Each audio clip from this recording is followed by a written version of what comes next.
Eu sou a Margarida. Tenho 83 anos. E na manhã da última terça-feira acordei no chão do meu banheiro. Eu tinha me levantado durante a noite, senti tontura, tentei me apoiar no porta-toalha e ele cedeu. Caí com força. Bati o ombro e a cabeça contra o azulejo. E nos primeiros segundos fiquei ali deitada no escuro, desorientada, tentando entender o que tinha acontecido. Mas então um pensamento diferente surgiu.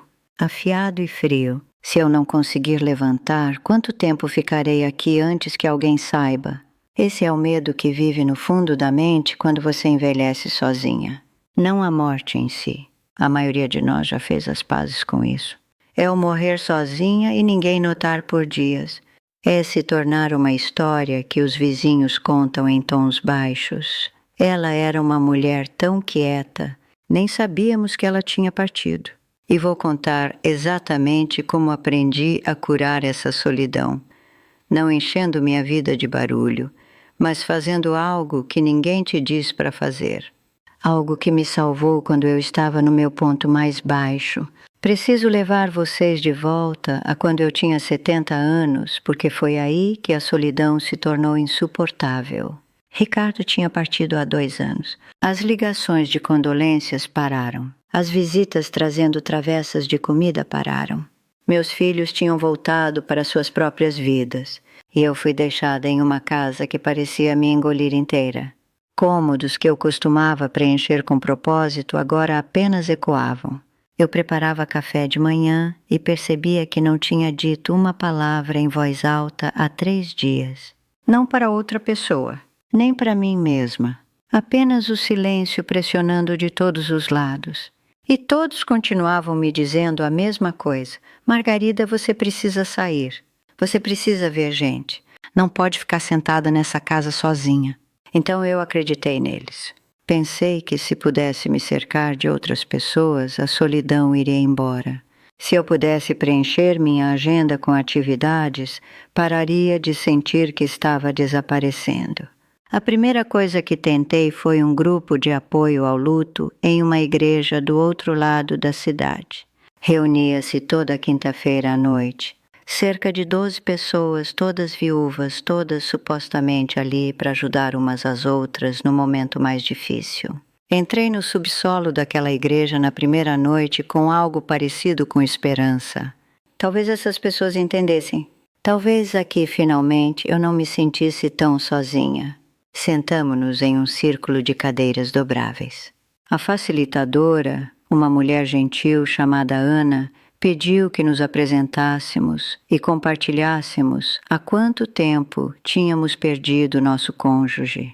Quando chegou minha vez, disse: "Sou Margarida. Meu marido Ricardo faleceu há 2 anos." E Ana balançou a cabeça com simpatia e disse: "Obrigada por compartilhar, Margarida."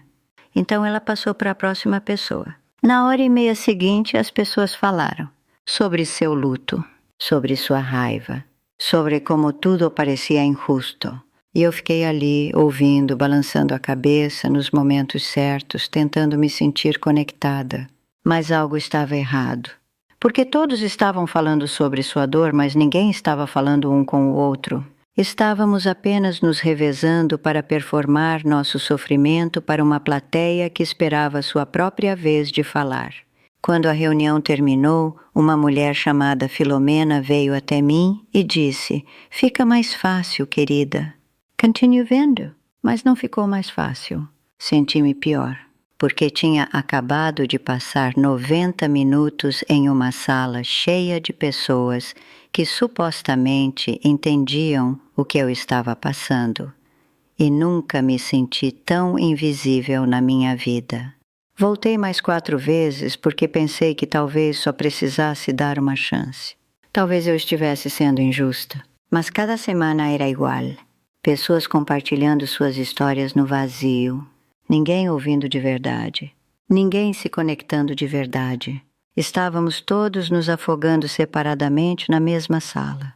E no caminho de volta para casa, após a 5ª reunião, percebi que tinha me sentido mais solitária sentada naquele círculo do que sentada sozinha na minha cozinha. porque pelo menos em casa eu não estava fingindo. Então tentei algo diferente. Comecei a frequentar um centro de convivência para idosos 3 vezes por semana. Eles tinham atividades. Jogos de cartas às segundas-feiras. Um grupo de artesanato às quartas. Tardes de cinema às sextas. Parecia perfeito, estruturado, social. Exatamente o que eu precisava. Na primeira segunda-feira, entrei em uma sala grande que cheirava a café queimado e produto de limpeza industrial. Cerca de 20 pessoas já estavam lá, a maioria mulheres, sentadas em mesas jogando baralho ou montando quebra-cabeças. Aproximei-me de uma mesa onde 3 mulheres jogavam buraco. "Posso me juntar a vocês?" perguntei. Uma delas, uma mulher de cabelos curtos, grisalhos e batom vermelho vivo, olhou para cima e disse: "Claro, querida. Puxe uma cadeira." O nome dela era Doris. Em 5 minutos eu sabia a história de vida inteira dela. A filha morava na Califórnia e nunca ligava. O filho tinha se casado com uma mulher que Doris não aprovava. O quadril dela doía. O médico dela era incompetente. O cachorro do vizinho latia a noite toda. Ela falava sem parar, sem fazer uma única pergunta, sem parecer notar que eu estava lá, exceto como um corpo quente para quem falar. A mulher ao lado dela, Bárbara, ocasionalmente tentava intervir com sua própria história, e ambas apenas falavam mais alto, competindo por espaço no ar, até que uma delas finalmente se rendia. Joguei cartas. Balancei a cabeça. E quando chegou a hora de ir embora, Doris disse: "Mesmo horário na semana que vem, Margarida." Como se tivéssemos criado um vínculo. Como se algo significativo tivesse acontecido. Mas dirigindo para casa, senti-me mais vazia do que naquela manhã. Porque eu tinha acabado de passar 2 horas cercada de pessoas e eu poderia muito bem ter sido invisível. Ninguém tinha me feito uma única pergunta real. Ninguém tinha me visto. Eu era apenas mais um corpo ocupando uma cadeira, fazendo a sala parecer menos vazia para todos os outros. Continuei voltando por 6 semanas porque não sabia o que mais fazer. O grupo de artesanato era igual. As tardes de cinema eram piores, todos falando durante o filme, fazendo comentários, sem nunca assistir de verdade. E toda vez que eu saía, sentava no meu carro, no estacionamento, e sentia aquele peso esmagador. A percepção de que eu estava fazendo exatamente o que todos diziam que eu deveria fazer, e isso estava tornando tudo pior. Então tentei o voluntariado. Porque é isso que dizem, certo? Encontre um propósito, ajude os outros. Você se sentirá menos solitária quando estiver fazendo a diferença. Então me inscrevi em um banco de alimentos, organizando doações toda terça e sexta-feira de manhã. O trabalho em si era simples: organizar latas, verificar datas de validade, embalar caixas para famílias necessitadas. Gostei da natureza direta daquilo. A utilidade silenciosa, mas os outros voluntários não deixavam ficar quieto. Havia uma mulher chamada Janete que falava constantemente sobre seus netos, sobre seu recente cruzeiro, sobre seu clube do livro, seu jardim e suas opiniões sobre tudo, desde política até o clima. Ela ficava ao meu lado enquanto eu trabalhava, falando sem parar, e se eu não respondesse com entusiasmo suficiente, ela dizia: "Estou te entediando, Margarida." Não com raiva, com mágoa. Como se eu estivesse falhando em alguma obrigação social por querer focar no trabalho. E então havia a coordenadora, uma mulher mais jovem chamada Kelly, que tentava me integrar a eventos sociais. "Margarida, teremos um jantar de agradecimento aos voluntários no próximo mês. Você deveria vir." "Margarida, alguns de nós vamos tomar um café depois daqui. Quer se juntar a nós?" Sempre com essa suposição subjacente de que minha vida era tão vazia que qualquer convite deveria ser recebido com gratidão. Certa manhã, Kelly me chamou de lado e disse muito gentilmente: "Margarida, Só quero que saiba que você não precisa passar por isso sozinha. Estamos aqui por você. E percebi que ela me via como um caso de caridade. Alguém quebrada que precisava ser consertada. Alguém cuja solidão era tão óbvia que se tornou um problema que outras pessoas se sentiam responsáveis por resolver. Parei de ser voluntária após 2 meses, e desta vez a culpa quase me esmagou, porque eu tinha tentado 3 coisas diferentes, 3 maneiras diferentes de curar a solidão. E cada uma delas tinha piorado tudo. Eu segui todos os conselhos, saí de casa, cerquei-me de pessoas, mantive-me ocupada. E nunca me senti tão sozinha em toda a minha vida. Passei as 2 semanas seguintes mal saindo de casa. Eu acordava, fazia café, sentava perto da janela. Em alguns dias nem me dava ao trabalho de me vestir. Eu simplesmente existia nessa névoa de vazio, imaginando o que havia de errado comigo. Por que eu não conseguia me conectar com as pessoas? Por que estar perto de outros me fazia sentir mais isolada do que estar sozinha?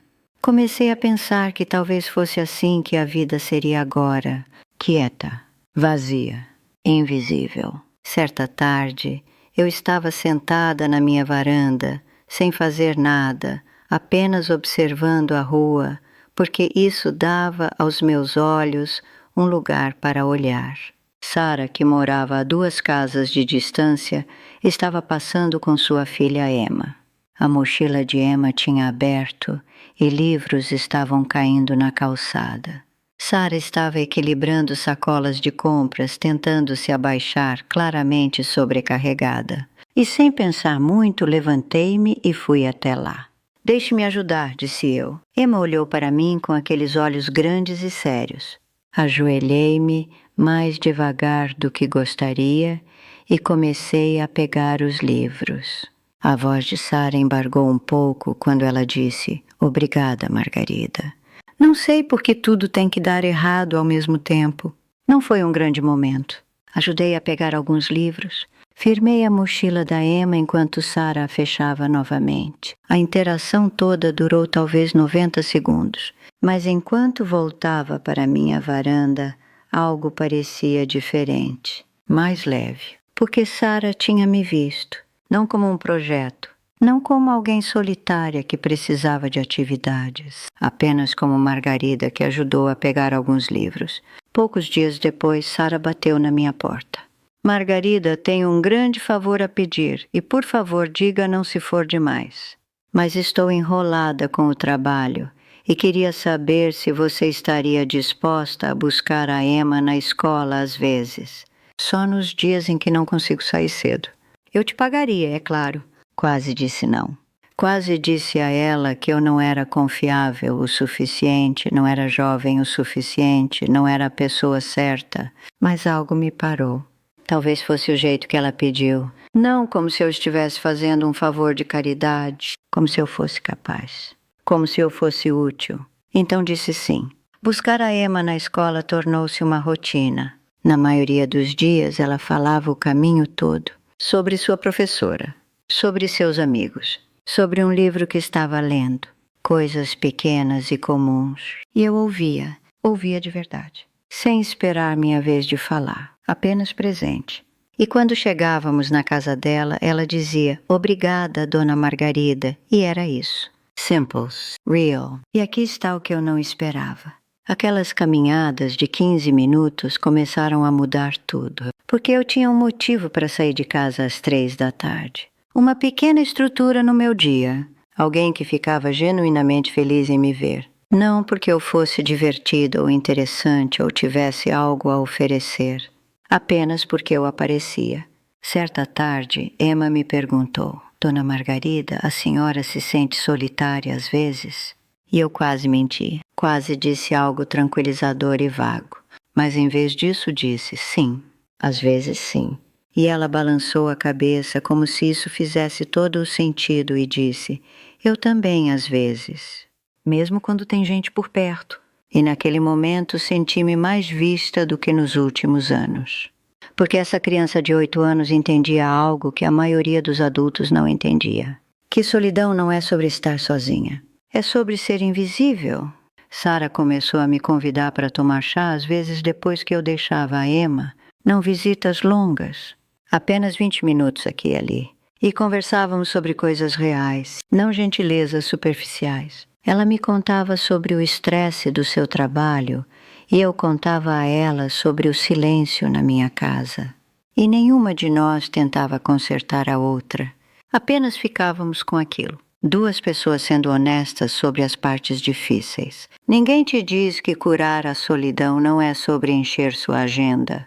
É sobre ser testemunhada, mesmo que brevemente, mesmo de pequenas formas. É sobre alguém notar que você existe e reconhecer isso sem precisar te consertar, te salvar ou te transformar na boa ação do dia. Na verdade, tudo isso, como construir essas pequenas conexões, como criar uma rede de segurança quando você está envelhecendo sozinha, como se proteger sem depender de pessoas que te veem como um fardo, eu não conseguiria encaixar tudo aqui. Levei anos para descobrir, então escrevi. Coloquei um livro chamado O Código da Liberdade. Cada sistema que uso agora, cada maneira que aprendi a me manter visível sem precisar de companhia constante, acabei de lançar. O link está no comentário fixado. Meu filho Davi não quer que eu compartilhe publicamente. Diz que é muito pessoal. Então talvez eu tenha que tirar do ar se ele descobrir. Mas mulheres como Gláucia, 76, Olga, 79 e Mabel, 82, já escreveram para me dizer que isso deu a elas permissão para parar de se esforçar tanto, que mostrou a elas um caminho diferente. Então está lá, se você precisar. Porque aqui está o que ninguém te diz sobre envelhecer sozinha. A solidão não é o silêncio. A solidão é tentar se conectar de todas as formas que você deveria e se sentir mais invisível a cada vez. É sentar em salas cheias de pessoas que estão ocupadas demais performando suas próprias vidas para notar a sua. É ser tratada como um problema que precisa de solução, em vez de uma pessoa que só quer ser vista. Ainda tenho dias difíceis. Dias em que a casa parece silenciosa demais, em que gostaria que houvesse alguém para conversar durante o café da manhã.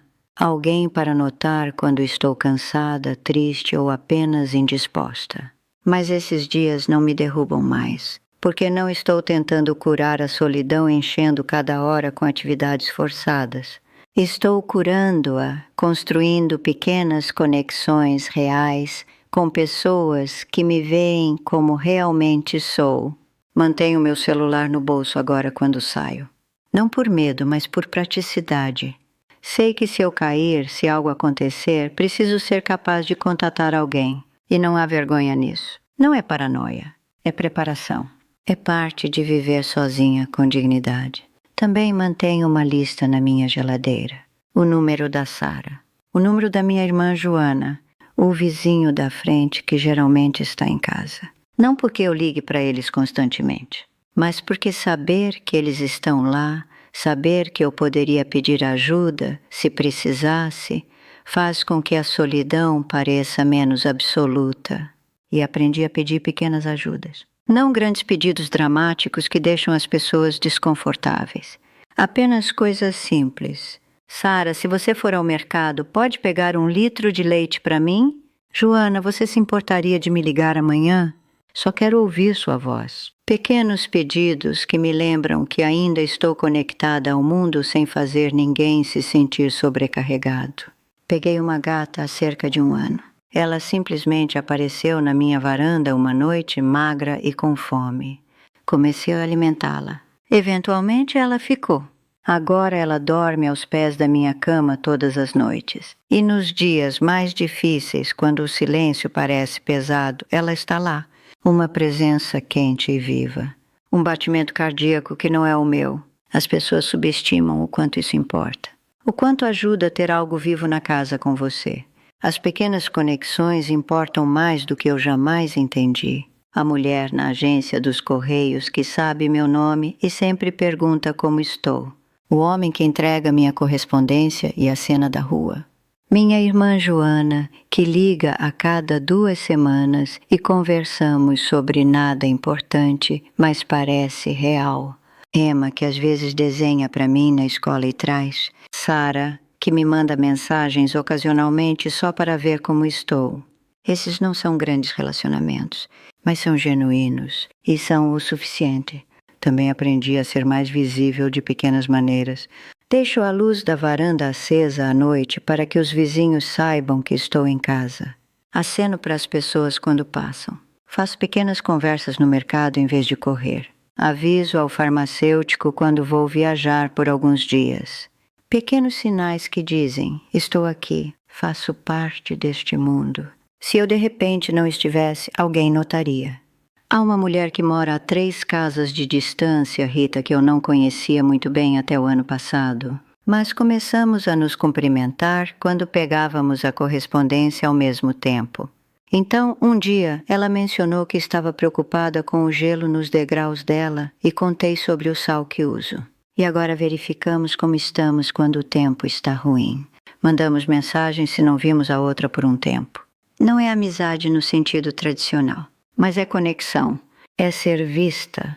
E encontrei paz em rotinas que não envolvem outras pessoas. Sento na minha varanda todas as manhãs com café e apenas observo a rua acordar.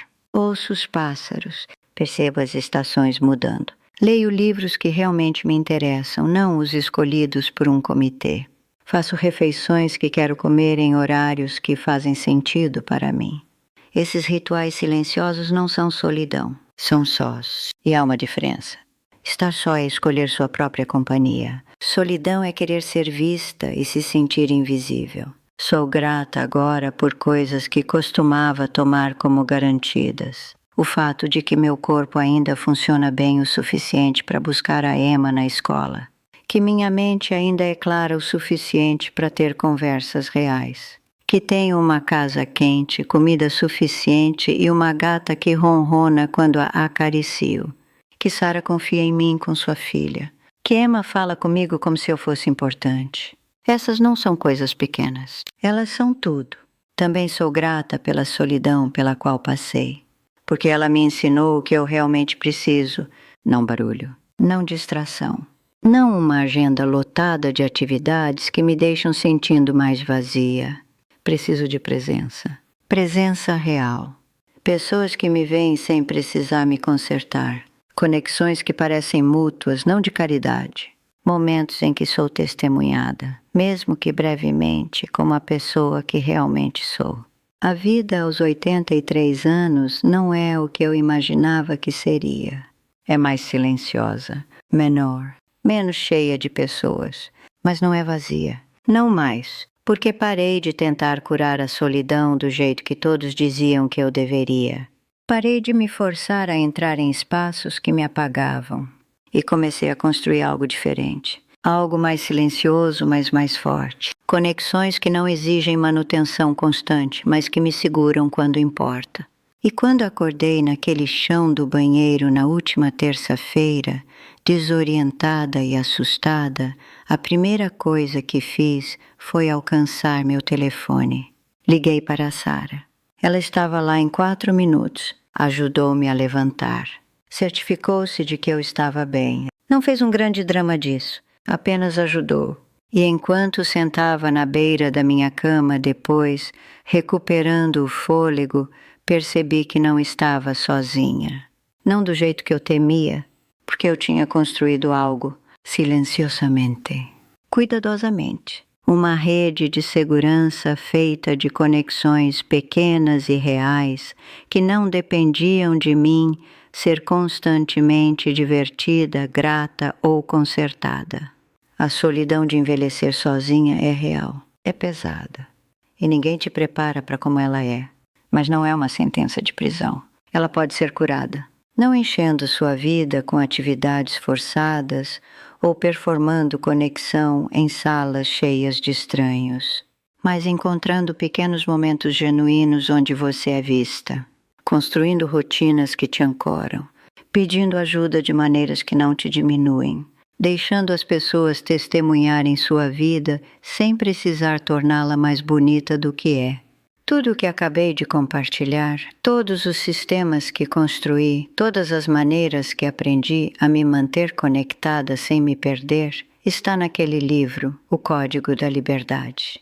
O link está no comentário fixado, mas estou sendo honesta quando digo que talvez tenha que tirá-lo do ar em breve.